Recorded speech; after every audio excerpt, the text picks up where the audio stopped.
Mesdames et messieurs, merci d'être déjà au rendez-vous. Décryptage, votre émission qui décode, qui déchiffre, qui éclaire sur un thème donné à partir de sketchs et des apports. Décryptage, une émission qui met la lumière sur des interrogations qui taraudent votre esprit. Jésus-Christ n'est pas la religion. Jésus-Christ n'est pas la religion. Écoutez, si tu ne pries pas, tu as quelle âme encore? Vous êtes allé forniquer. Peut-être c'est d'accord dessus. Seul péché, la solution, c'est la repentance et la foi en Jésus-Christ de Nazareth. Décryptage, c'est sur la télé évangélique. Prenez le rendez-vous tous les mercredis à 17h30 minutes et les samedis à 21h.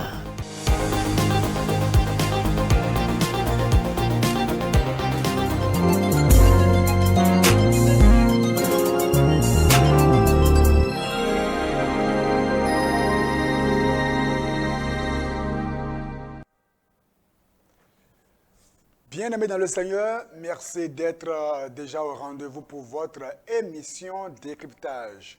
Cette émission au cours de laquelle nous scrutons les Saintes Écritures, nous sondons les Saintes Écritures, une émission au cours de laquelle nous prêchons la parole de Dieu et aussi une émission au cours de laquelle nous répondons aux questions que nous avons en instance. Prions le Seigneur.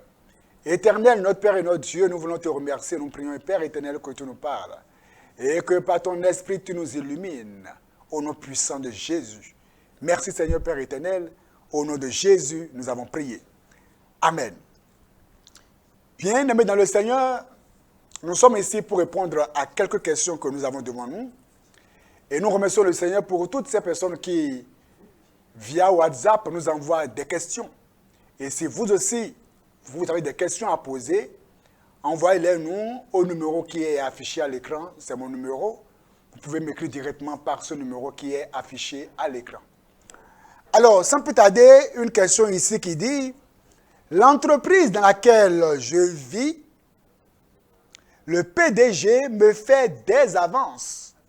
Et comme je refuse, il est devenu dur envers moi. Il me menace et il trouve à redire sur tout ce que je fais. Quelle conduite tenir? » Alors, frères et sœurs dans le Seigneur, c'est malheureusement ce qu'est devenu ou ce que sont devenues certaines entreprises. Vous verrez plusieurs jeunes filles bien habillées en voiture et avec leur moto, tout le matériel au service, mais en réalité, elles sont malheureusement devenues des objets sexuels, des personnes qui, contre leur gré, sont obligées de livrer leur corps à leur PDG. Alors, pour celle qui a une sœur en Christ et qui voit que son PDG lui fait des avances, et puisqu'elle refuse, ce dernier est devenu dur envers lui, mais envers elle, qu'est-ce qu'il faut faire? Matthieu chapitre 16 au verset 26, Matthieu chapitre 16 au verset 26, la parole nous dit ceci, on va lire ça rapidement. Et que servirait-il à un homme de gagner tout le monde s'il perdait son âme? Ou que donnerait un homme en échange de son âme? À le dire autrement, êtes-vous prêt à livrer votre âme à l'enfer juste pour gagner un emploi? Êtes-vous prêt, à signer un contrat à durée éternelle avec l'enfer juste en échange d'un emploi? C'est-à-dire, vous gagnez un emploi, vous gagnez de l'argent, mais en échange de votre âme, c'est-à-dire en échange de votre atterrissage en enfer. L'enfer qui est un lieu redoutable, un lieu impitoyable, un lieu où lorsqu'on y met les pieds une seule fois, c'en est fini. C'est pour l'éternité, c'est-à-dire pour des myriades d'années, le siècle des siècles. Parfois, nous semblons minimiser ce qu'est le péché qu'on appelle la transgression de la loi de Dieu. Satan parfois nous montre que le péché est un territoire sur lequel on peut mettre le pied et en ressortir facilement, ce qui n'est pas vrai. On peut penser qu'en livrant son corps au PDG, eh bien, on gagne l'emploi et c'est terminé. Mais non. Celui qui te demande ton corps une fois, te le demandera encore une seconde fois. Et c'est pour ça que plusieurs sont dans les entreprises, mais sont des objets sexuels. Elles ne sont plus jaugées en fonction de leurs compétences, mais plutôt en fonction de comment elles se livrent et de comment elles peuvent offrir le plaisir sexuel au PDG. Et si un de ces soirs, elle offrait un bon plat de plaisir sexuel, excusez-moi d'être direct, hein, à ce PDG, le lendemain, le PDG peut lui donner des primes ou bien peut la promouvoir. Et parfois, dans l'entreprise, il y a des gens qui sont promus, mais on ne sait pas sur quelle base elles sont promues. C'est parfois sur la base de comment elles se sont offertes à la veille au PDG. Mais pour nous qui voulons gagner le ciel, pour vous qui comprenez que le ciel est forcé et que ce sont les violents qui s'en emparent, vous devez veiller sur votre vie. Que servirait-il à un homme de gagner le monde entier s'il perdait son âme? Et dans le livre de Apocalypse 3 au verset 12, la parole nous dit, celui qui vaincra. Donc, il est question de vaincre. Il est question de dire non. Il est question de se résoudre. Il est question de prendre une résolution. De tenir ferme malgré les menaces du PDG. Je profite pour dire, malgré les menaces du professeur, du censeur, du surveillant, de plusieurs personnes qui sont influentes dans la société, mais qui te font des avances, tu dois dire non à leur avance. Si vraiment tu tiens à vaincre et à gagner le ciel, si tu tiens à voir la main de Dieu dans ta vie sur terre, il te faut dire non à cela. Et si tu restes dans cette entreprise, c'est que tu as la carapace pour tenir ferme. Sinon, tu démissionnes si c'en est trop. Si le PDG insiste et que le lieu n'est plus vivable et que ce n'est que lui livrer ton corps qu'il veut avant que tu n'aies la paix de l'entreprise, eh bien, sache que le Seigneur te réserve meilleur ailleurs. Meilleur ailleurs. Et si toi, tu es dans ça, il faut en sortir. Il y a plusieurs qui, même malgré qu'elles sont mariées, elles ne peuvent plus sortir de ce cercle vicieux. Et le PDG ou des PDG couchent avec des femmes encore qui sont mariées. Parce que la jeune fille se livrait à lui depuis. Mais donc, malgré qu'elle est mariée, le PDG vient au mariage, il donne beaucoup d'argent et on est content. Mais c'est lui le gestionnaire de la fille. La fille en est consciente. Mais que c'est dangereux, que c'est sale, que c'est crotté, que c'est impur, que c'est malheureux, que c'est regrettable, que c'est exécrable, que c'est piteux. Si tu tiens à gagner le ciel, tu sors de ce cercle vicieux-là. Et le Seigneur va te bénir. Il y en a qui disent, je suis la seule qui prend soin de mon père, de ma mère, et c'est avec ce salaire que j'entretiens ma famille. Mais non! Tu ne vas pas à cause de ça, à cause du fait que c'est toi qui entretiens tes parents, aller livrer ton âme à l'enfer en couchant avec un PDG pour nourrir tes parents. Non! En enfer, tu seras le seul à subir les affres du feu éternel. C'est pour cela il faut dire non aux avances pécheresses. Et le Seigneur te bénira. Il t'ouvrira de plus grandes portes. Au nom de Jésus-Christ. Car c'est l'Éternel qui bénit l'homme. C'est lui qui élève l'un et qui rabaisse l'autre. Une autre question ici. Si Dieu est vivant, pourquoi tant de guerres? Et aussi, pourquoi tant de guerres et de problèmes dans ce monde? Et pourquoi, malgré mes prières, ma fille est morte alors que j'avais foi et j'ai beaucoup prié? Cette question est à plusieurs volets. Le premier volet, c'est que si Dieu est vivant, pourquoi tant de guerres et de problèmes dans ce monde? C'est l'histoire d'un monsieur qui allait se faire coiffer. Et le monsieur parle au coiffeur, lui montrant que Dieu est vivant, que c'est important de donner sa vie à Jésus. Mais le coiffeur lui répond, Dieu n'existe pas. Dieu n'existe pas. Si Dieu existe, pourquoi tant de guerres, tant de difficultés, tant de problèmes? Et le monsieur lui dit, non, c'est parce que les gens ne viennent pas à Dieu pour que Dieu leur donne la paix qui est en Jésus. C'est parce que les gens ne sont pas sincères et décidés à venir à Dieu pour être pardonnés et avoir la joie de Dieu. Le coiffeur dit, niet, moi j'insiste, je persiste et je signe en disant que Dieu n'existe pas. Alors le monsieur n'a plus rien dit et il sort et en cours de route, il rencontre quelqu'un qui avait les cheveux n'importe comment, les cheveux en désordre. Alors il revient voir le coiffeur pour dire, coiffeur, je pense que dans ce monde il n'y a pas de coiffeur. Il n'y a aucun coiffeur dans ce monde. Mais regarde, mais que dis-tu comme ça? Je suis un coiffeur. Il dit, non, tu n'es pas un coiffeur. Il n'y a pas de coiffeur dans ce monde. Il dit, mais pourquoi tu dis ça? Il dit, mais si réellement il y a des coiffeurs dans ce monde, et que tu es un coiffeur, mais pourquoi je vois encore sur la voie des gens qui ont la tête en désordre, les cheveux n'importe comment? Pourquoi? Il n'y a pas de coiffeur. Mais l'autre lui dit, mais non, je suis un coiffeur. Mais c'est parce que les gens ne veulent pas venir à moi pour que je les coiffe. S'ils viennent à moi, je les coifferai. Il dit, ah, tu vois maintenant. Donc, les coiffeurs existent. Mais les gens ne veulent pas aller se faire coiffer chez le coiffeur. Même chose. S'il y a la guerre, les bruits de guerre par-ci, par-là, tant de problèmes, c'est parce que l'homme n'a pas envie de venir à son Créateur pour que son Créateur puisse le libérer et l'affranchir. C'est tout.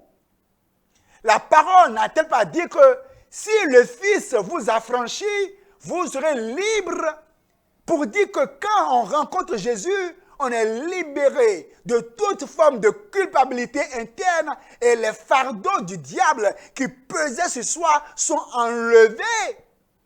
Jésus-Christ n'a-t-il pas dit, venez à moi, vous tous qui êtes fatigués et chargés, je vous donnerai du repos. Vous penserez que les gens viennent à Dieu parce qu'ils vont à l'église, mais non. Venir à Dieu va au-delà de venir dans une assemblée.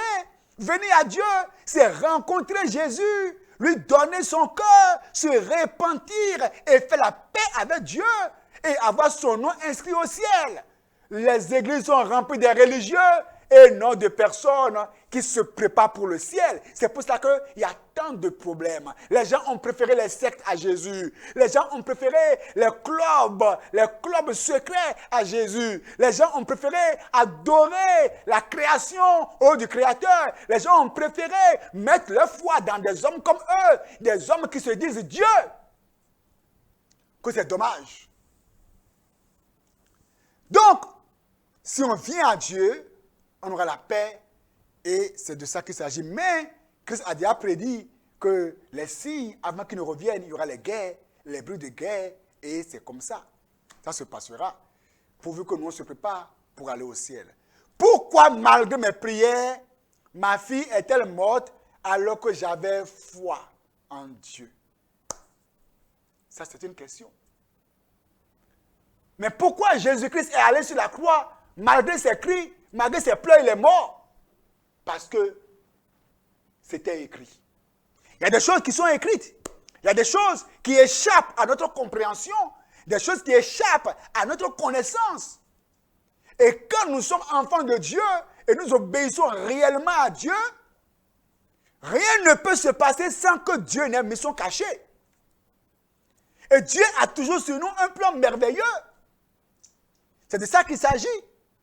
Si Job allait se poser des questions, Job ne comprenait rien du défi qui était lancé à Satan en secret. Ça, c'était entre Satan et Dieu. Job n'en comprenait rien. Job, lui, ne voyait que les affres qu'il subissait. Quand en un seul jour, les chameaux sont morts, les bœufs sont morts, même ses enfants sont morts. Comment expliquer ça? Comment décrypter ça? Les hommes ne diront-ils pas qu'il a commis un péché? Les Eliphaz, les Eliou, ses amis le voyant ont dit non, son de ta vie, tu as certainement péché. Mais en réalité, Dieu savait pourquoi c'était comme ça. Donc, si malgré tes jeûnes, malgré tes prières, ta sainteté de vie, des choses arrivent, il faut te remettre à Dieu, sachant que Eh bien, la parole déclare dans Deutéronome 29 que les choses cachées sont à l'Éternel, mais les choses révélées sont à nous. À la longue, on comprendra toutes choses. Et à la longue, on va dire, Dieu avait raison. Mais pour le moment, combattons, prions et ne laissons pas le diable s'infiltrer dans notre vie et pour nous abattre, nous attaquer, ou bien détruire des choses dans nos vies parce que nous ne prions pas ou parce que nous péchons en secret. Mais quand on obéit à Dieu, on ne pêche pas, on est fidèle à Dieu. Et malgré cela, des choses nous arrivent. Remettons-nous simplement à Dieu, car Dieu sait toutes choses. Une autre question qui est ici. Pourquoi certains chrétiens peinent à prospérer? Pourquoi des chrétiens peinent à prospérer? Pourquoi, malgré les jeûnes et prières, beaucoup de chrétiens ont du mal à prospérer? Dans Luc chapitre 16, au verset 8. Luc chapitre 16, au verset 8. Luc 16, verset 8.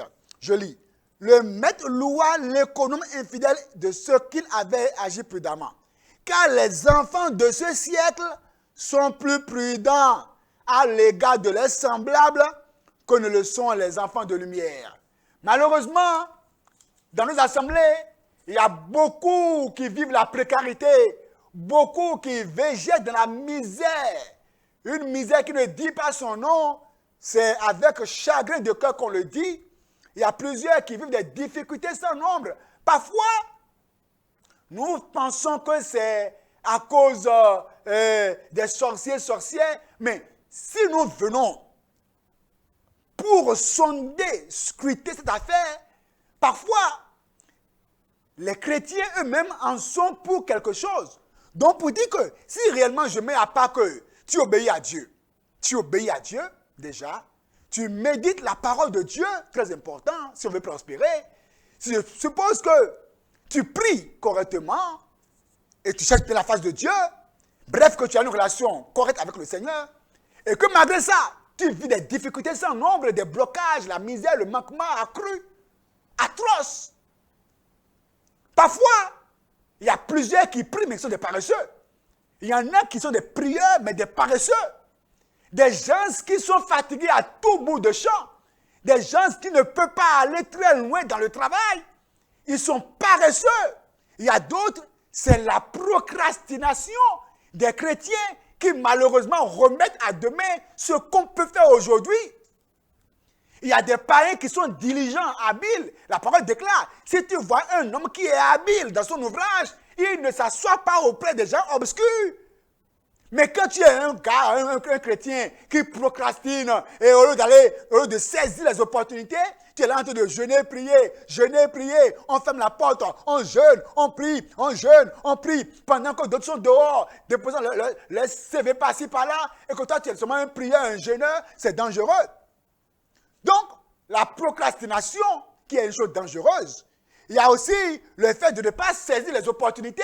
Il y en a, Dieu leur met des personnes à côté d'eux, des personnes qui ont l'intelligence, des personnes qui ont réussi dans les affaires, et au lieu de profiter de ces personnes pour savoir comment réussir, comment aussi entreprendre, les chrétiens, non, ils sont déconnectés du monde, ils ont créé un monde à part. Ils ne savent pas saisir les opportunités. Il y a d'autres chrétiens qui ne veulent pas commencer petit. Ils sont remplis d'orgueil. Non, mon Dieu me bénira. Et soudainement, j'aurai une voiture, j'aurai une maison. Et dans la voiture, je serai habillé en veste. Et ils diront non, son Dieu est puissant. Son Dieu est... Mais il dort. Ou bien, quand on lui donne 5 000 francs, 10 000 francs, prends ceci, va payer de l'eau. Vends de l'eau, non. Comment moi, l'enfant d'un roi, du roi des rois, vais-je vendre de l'eau? Et à cause de ça, il accroche sa vie au cou des gens dans l'église. Et on l'aide une fois, 2 fois. Et quand ça arrête, il dit non. Dans cette église, il n'y a pas l'amour. Il quitte là, il va encore ailleurs, mon frère. Il faut commencer petit. Il y a d'autres, c'est l'incompétence. Beaucoup de chrétiens ne sont que compétents dans la prière et dans le jeûne. Ils ne savent que prier et jeûner. Mais en termes de compétences, dans leur domaine, ils sont couturiers, ils sont tailleurs, ils sont comptables, ils sont dans n'importe quoi. Mais hélas, ils ne sont pas compétents. Il y en a qui peut-être sont des médecins, mais parfois des médecins incompétents. Il y en a qui peut-être sont des forgerons, sont des menuisiers, mais incompétents. Incompétents, pas déçus, pas des sous-tout. Et quand parfois on les laisse parler comment confier des choses à des païens, ils sont fâchés. Mais pourtant tu es incompétent. On te confie quelque chose à créer, à faire en tant que menuisier, tu fais n'importe quoi. Quand tu es incompétent, tout le monde te fuira. Et beaucoup de païens sont compétents malheureusement. C'est pour ça que beaucoup de païens prospèrent. Il y a d'autres, c'est carrément la résistance spirituelle. Il y a vraiment des gens qui ont du mal à prospérer parce qu'il y a la résistance spirituelle. Et il faut prier et broyer ces résistances-là. Mais quand il y a d'autres, il y a des situations qu'ils vivent et carrément c'est Dieu qui permet ça parce que c'est un temps d'épreuve pour eux et il faut qu'ils passent par là vaillamment. Que le Seigneur vous bénisse. Il y a encore des questions ici, mais on pourra répondre à ça prochainement. Pour terminer, quelqu'un dit, je n'arrive pas à prier, comment faire? Mon ami, tu n'arrives pas à prier, la solution pour prier, c'est de prier. La solution pour prier, c'est de commencer par prier. Que personne n'a le don de prière. On a 9 dons. La prière se cultive. Quand tu prends ton temps à être dans portable, à être dans TikTok, à être dans Snapchat, à être à plonger ton regard dans la télévision et tu t'endors, tu n'es pas discipliné sur toi, sur ton corps pour prier. Tu dis, oh Seigneur, donne-moi le don de la prière. Prière, quelle prière ça là? Quel don de la prière? La prière se cultive. Et il y en a qui ont tellement prié que c'est devenu quoi? Leur habitude et ils respirent la prière. C'est de ça qu'il s'agit. Et plus on prie, plus on commence par aimer Dieu, plus on vainc les tentations, plus on prie, plus on expérimente la grandeur de Dieu. Donc, si tu n'arrives pas à prier, mets-toi à prier, parce que pour vaincre le manque de prière, il faut tout simplement prier. Mesdames et messieurs, ça sera tout pour aujourd'hui. J'espère que vous avez pu gagner quelque chose de ces réponses aux questions. Si tu as aussi des questions dont tu veux les réponses, écris-moi seulement via WhatsApp par ce numéro qui est à l'écran. Merci beaucoup. C'était moi, votre serviteur, Carlos Wakandé. À la prochaine et que le Seigneur vous bénisse.